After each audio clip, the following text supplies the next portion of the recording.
Hello, hello, hello. Welcome back to the Fertility Confidence Podcast. Today, we're talking addition. And what I mean by that is I find in the fertility space, and sometimes, I'm not going to lie, sometimes even I give off these vibes, but we see it with other practitioners, with coaches, but we also see it with our clients and inside our community. And that is a theme of what can I eliminate? What can I remove? What can I take away? And oftentimes, through the fertility experience, it feels a lot like you are constantly giving up things. So today, I wanted to talk about 3 things we really need to be adding into our lives when it comes to dealing with fertility struggles, and 3 things that might not be, I don't know, maybe they're obvious, maybe they're not. Only you can decide that really at the end of the day. But these are 3 things that we really try to focus on with our clients in Fertility Confidence Method of supporting you through the fertility journey. So the first thing that we often need to add is quite simply food. And what I mean by that is women in general are notorious undereaters. And if you're listening to this podcast, and if you joined me in boot camp last week and you've been here for a while, you've definitely heard me say this before, but we are all, likely in and around the same age bracket, give or take like a decade, right? And if that's the case, we all also grew up in and around the same time frame of a very strong diet culture, a very strong low-fat movement, a very strong desire for thin, and not that that's not still prevalent in our society, but when women in especially, and men can be impacted by this as well, but women especially have seemed to form this connection between healthy equals less. And to be thin means I need to remove more. And to be thin is to be healthy. And those things actually aren't cohesive of each other. So what we see with our clients a lot of the times is that in their desire to make a baby as quickly as possible, they're often removing entire food groups from their diet. They're removing certain things that they've been eating that they've read, might not be actually great for them. But they're not actually adding anything in. And as a collective that is already really good, that's not the right word, really unfortunately motivated with this under-eating principle, and oftentimes don't even know it. And I come at this from a place of love and also from a significant place of understanding, because this is something that I personally struggle with and have my entire life.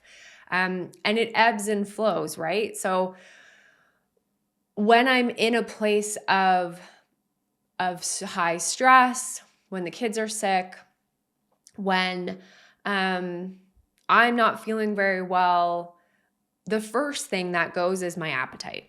And it's a really common stress response for me. It's just like, I have no appetite. And if that's something you struggle with, you understand how incredibly difficult it is to just like eat when your body is saying absolutely not. So for us and for women who are struggling with under eating, you're likely already not getting as many calories as you should. And then when you read, oh, gluten's bad, oh, dairy's bad, oh, fat is bad, oh, eggs are bad, oh, I shouldn't be eating that. And you just are like, cool, I'm not going to eat that anymore, because somebody on the internet said that was bad for fertility, and I don't want to be eating things that are bad for fertility, so I'm just going to cut that out. And we're actually, and for some people, you might need to remove gluten, you might need to remove dairy, but that's a personalized experience. These are not blanket statements. So when we pull this stuff out, we're also removing calories. So if you're already only getting, let's say, 1,500 calories a day, and now you're like, I'm not eating gluten anymore, so there goes the majority of your carbohydrates, we're now down, maybe to like 1,200, 1,100 calories a day. That is not enough for a grown-ass woman. It just simply isn't. So what happens then?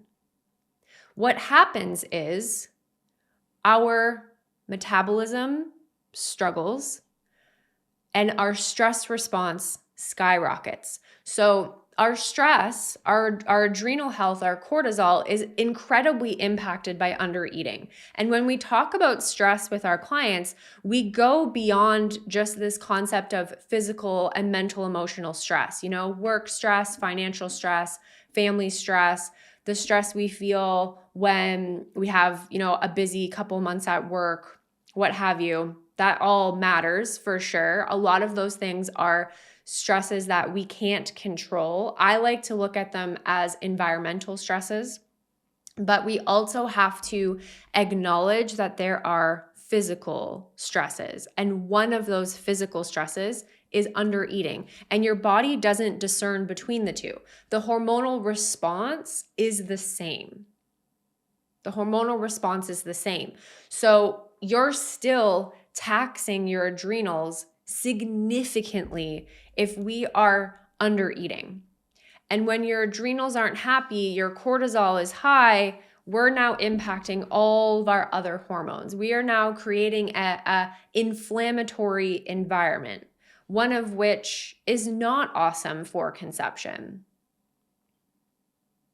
It's greatly impacting our hormones, our egg quality, our inflammation, when we are not providing our body with the adequate amount of fuel.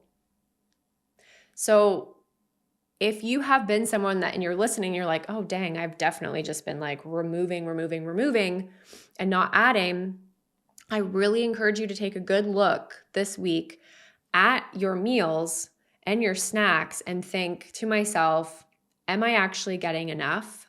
Am I getting enough protein? We're talking like 100 grams a day or more, depending on your health goals, your workout plan, all those things. Am I getting enough healthy fats? Because hormones are legitimately made from fat. If you're not getting fat in your diet and you have low hormones, there's likely a connection there. So I want you to look at that, okay? And if you're like, Kelsey, I eat a lot of food. Okay, cool. Maybe you aren't someone who's under eating. Awesome. Are we getting enough of the right food? Are we getting enough protein? Are we getting enough healthy fats? So there's always a lens we can kind of take this concept through, okay?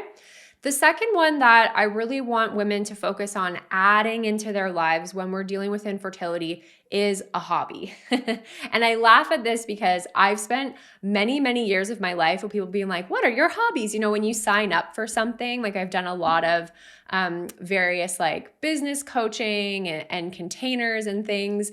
I've invested a lot in like my personal development and myself and my own health goals. And I love when you're kind of like filling out an intake form and someone's trying to get to know you better. And they're like, what's your hobby? And I'm like, literally don't have one. Like for many, many, many years, I was like, I actually don't have a hobby.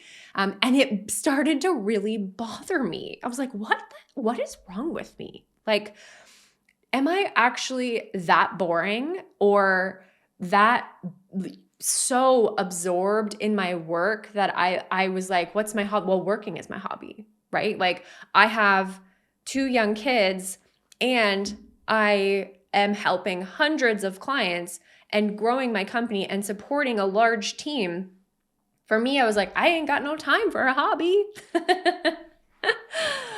And then this year, 2023, really was a year of me aggressively analyzing my life and how I want to live my life and how I want my kids to remember their childhood, but also the things that I want to show them because I want them to live differently, So for me, it was like, I don't think I necessarily went out one day and was like, I'm getting myself a hobby, but I'd had this conversation with myself multiple times of like, okay, Kelsey, you have to have a hobby that you're just not really identifying as a hobby. And at the end of 2022, it was actually, I think, the summer of 2022. So a little over a year ago, I was starting to feel a little burnt out. If you've listened to the podcast before, I did a couple episodes a while back sharing about my burnout in 2022. And I'm very, very consciously aware now when I'm like, oof, really feeling it. And instead of pushing through, I step back. And so in the summer of 2022, I picked up a book. I picked up a Colleen Hoover book. Actually, it was when Tyler and I went to Europe and got engaged, and I brought 2 Colleen Hoover books with me. I was like, I'm going on this trip. We're going to have, time waiting in train stations and airports, and hopefully like a little bit of time by the pool when we were in the south of France. I was like, I'm going to bring myself these 2 books. I haven't read a book in years. Because I read a lot in my work and I read a lot in school. I was in school for what felt like an eternity, and I had to constantly read things, and reading more just was not high on my list. So I stopped reading for pleasure and I just never got back into it. But I've always loved to read. And so I brought these 2 books with me on my trip and I friggin' devoured them. And if you are into like easy reads, and you haven't, delved into your own Colleen Hoover obsession, I highly recommend it, because that was it for me. It just completely activated this memory of what it felt like to just fill my cup. And me reading was quite literally for nobody else but myself. Me being like, oh, I'm going to organize the pantry or like tidy this and thinking like, oh, this is a way for me to relax. Like, what a form of self-care. That's also for other people. Reading is quite literally just for me. And it was a way, and still is a way, that I can step out of the stresses of life, of work, of family, and just, even if it's just for 10 or 15 minutes, like put myself in a different world. So you want to start tracking your BBT, but all of the rules feel maybe just a little bit difficult. Or maybe you've actually already tried your oral BBT tracking and you are constantly forgetting to take your temperature. Your charts are super hard to interpret because your temps are all over the place, and you're feeling like maybe this is actually adding stress into your journey. I felt the exact same way when I started using BBT tracking for my own fertility journey, and I actually remember when my partner and I went backwoods camping and he could not stop laughing because I still packed my little pink thermometer in my backpack, but I was super dedicated, so dedicated that it actually started to impact my sleep. So when I heard about Temp Drop, I was instantly curious, and after over 2 years of using the device personally, I will never pick up an oral BBT thermometer again. Temp Drop is a wearable arm device that continuously tracks your temperature during your sleep and provides you with the most accurate basal body temperature through its advanced sensors and sophisticated algorithms. No more waking up at the same time every morning. No more worrying about waking up in the night. No more forgotten temps messing with your chart. Temp Drop literally eliminates all of the complicated rules of oral BBT temping and lets you have an accurate fertility tracker without all the added stress. Temp Drop can be used if you're a restless sleeper, a night shift worker, have long or irregular cycles, or maybe you're up nursing or up with your kids and still actually have the peace of mind that the data is being collected. I am obsessed with my temp drop and how easy it is to chart my cycle now. So I am super thrilled to offer you guys, my podcast community, a 12% discount on your temp drop device using the code KelseyTD. And you can combine this with any current promotion that the company is having. And so I have not put the books down. And now when people ask me, what is your hobby? I can say, oh, I read. I love to read. I went and finally, after spending $1 bajillion on books, I was like, this is not, I'm also, something you should know about me, I'm a very fast reader. And it's something that like Tyler really comments on. And he's a very slow reader. And if you caught this part, babe, when you're editing, that's not a bad thing. I still love you. Tyler edits my podcast for me. But I always get comments on it, from when we were in school, and people are like, oh my God, you finish exams so quickly. And I'm like, yeah, it's not like because I know the material any better than you. I'm just a really fast reader. And I don't dwell on things. Like if I'm like, I don't know the answer to that, I guess, and I move on. Like that was just the approach I took. It serves me well. And so I was reading like sometimes 3-4 books a week, because I would just get lost in these books. And so eventually I went and got myself a library card. And now I spend Thursday evenings after I take my son to his art, and I walk over to the library and I grab myself 4 or 5 books. And it's become this nice little ritual for me. And let me tell you, I've read some bad books over the year. So if you have any recommendations, send them my way, because I'm still trying to find, I don't know, I've found authors that I enjoy, but I just read so fast that I'm like, okay, now I've read all their books. Now I have to find somebody else. And that is a struggle for sure. So sometimes when I go into the library, I just kind of like pick covers that look good. And I look for reviews by other authors that I've liked when I'm like trying somebody new. But I pick very like easy, fluffy, not a lot of substance, like rom-com books. And it is just such a nice way to turn my brain off. So apparently that was my sermon on why I love to read. But what I want you, maybe reading is what you're going to add into your life, but maybe it's something else. And so what I want you to think about is, what is something that you used to love to do that you no longer prioritize, that you could literally, the first thing that comes to your mind that you've gone, I don't have time for that. I haven't done that in forever, but you used to love to do it. That's the hobby that I want you to really start to prioritize. And prioritizing yourself and prioritizing filling up your cup is beyond the most important selfish thing that you can do. And I know when we hear that word selfish, we have that like, that twinge of like, that's not good, because our mothers told us not to be selfish, right? To always say yes, to share, to be kind. Don't be selfish. That's bad. I want you to kind of flip that belief on its head and say to yourself, like, right now in this stage of my life, being selfish is the most important thing I need to be doing. And we can be selfish and still be kind. And we can be selfish and still be of service to others. But we can no longer be of service to others and not first be of service to ourselves. So if you are someone who's, I don't have time, you do have the time, because if you don't make the time for yourself, there's this whole, other energetic piece of, is there time for baby?